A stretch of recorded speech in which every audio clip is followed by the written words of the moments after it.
सत्ताको महलभित्र के हुँदैछ? किन जनता धोका खान बाध्य छन्? भ्रमण भिजाको नाममा हजारौं युवाहरू ठगिए, तर प्रश्न उठ्छ, दोषी को?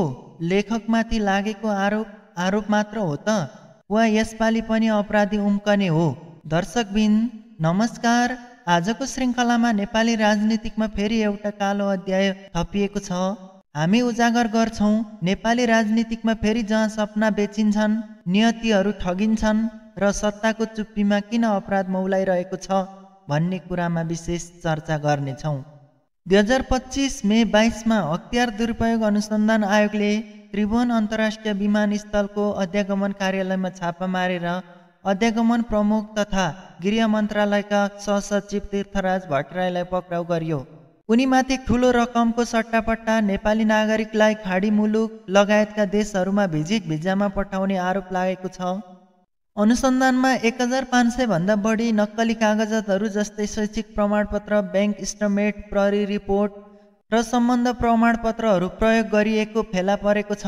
यी कागजातहरू प्रयोग गरेर भिजिट भिजा प्राप्त गरी नेपाली नागरिकलाई वैदेशिक रोजगारको नाममा अवैध रूपमा विदेश पठाइएको थियो भन्ने जानकारी आएको छ। भिजिट भिसा काण्डले नेपालमा सरकारी संयन्त्रमा गहिरो भ्रष्टाचार र मानव तस्करीको समस्या उजागर गरेको छ। यसले अध्यागमन प्रणालीमा सुधार, पारदर्शिता र जवाबदेहिता सुनिश्चित गर्न आवश्यकता छ। सरकार, संसद र नागरिक समाजले मिलेर यस समस्याको समाधान खोज्नुपर्ने आवश्यकता छ।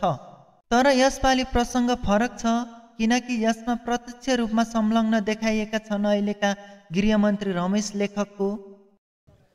यदि कुनै माननीय मन्त्रीजीमाथि प्रश्न उठ्यो, यदि राज्यको कुनै सक्षम निकायले अनुसन्धान गर्नु पर्यो भने त्यस्ता माननीय मन्त्रीजी मन्त्रीको पदमा रहन पाउनुहुन्न।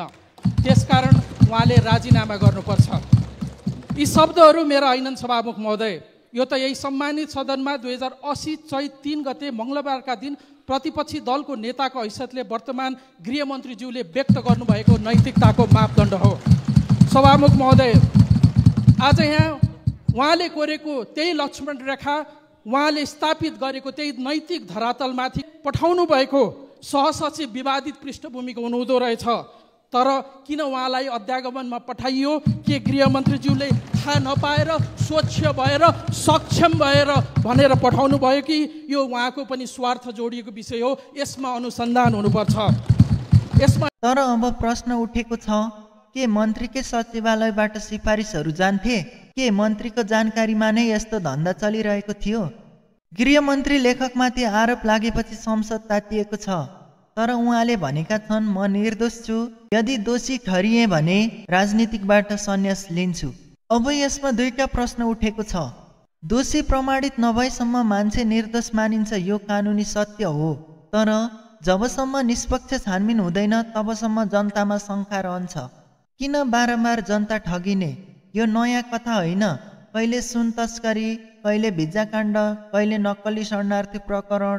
तर यति धेरै प्रमाण आए पनि किन सजाय हुँदैन? किन उच्च पदमा बस्नेहरूलाई छानबिनले नछोएको?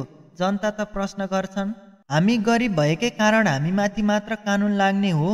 सत्ता भएका माथि कानुन कमजोर किन हुन्छ? दर्शकबिन, आजको श्रृङ्खला कस्तो लाग्यो? कमेन्टमा अवश्य बताउनुहोला।